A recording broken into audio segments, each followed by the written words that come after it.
Plus de 800 000 € dépensés dans la maison de fonction du directeur du CHU. La note est salée et à l'heure où l'argent du secteur de la santé est de plus en plus compté, eh bien la facture, vous l'imaginez, a du mal à passer. Bref, une affaire vraiment embarrassante avec cette question: comment a-t-on pu laisser passer cela? Wendy Sbinden, Gilles Dasmary.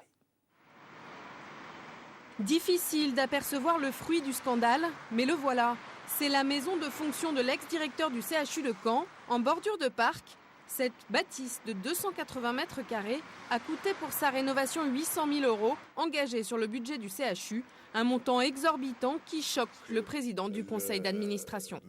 L'hôpital avait été autorisé par une décision de janvier 2007, du conseil d'administration de 2007, de rénover le logement, mais pour une somme bien inférieure, 280 000 €. Alors je rencontre M. Martinez demain pour qu'il m'explique ce qui s'est passé, pourquoi on est passé d'un chiffre qui était déjà important à ce chiffre qui est astronomique. C'est ce que l'enquête devra démontrer.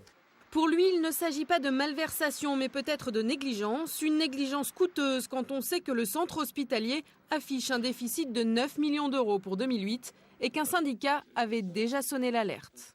Ça, c'est le tract que nous, on avait sorti en mars 2008, dans lequel on parlait déjà de ça. Un tract dénonçant la rénovation de logements de fonction, mais sans suite jusqu'à aujourd'hui. Le personnel dit enfin, les gens vont savoir ce qui se passe vraiment, où passe l'argent public. Ces 800 000 € font grincer des dents tous les syndicats. Il manque cruellement de moyens dans les services. Pas assez de médicaments, pas assez de personnel, des heures sup non payées.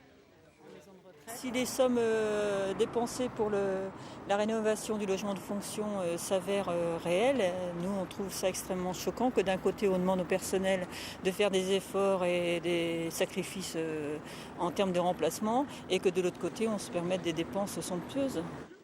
Président du conseil d'administration et ministère de la Santé se rejettent la responsabilité de ce dérapage. De son côté, la direction de l'hôpital refuse de s'exprimer pour le moment. Un nouveau directeur, Daniel Moinard, va assurer l'intérim à partir de lundi.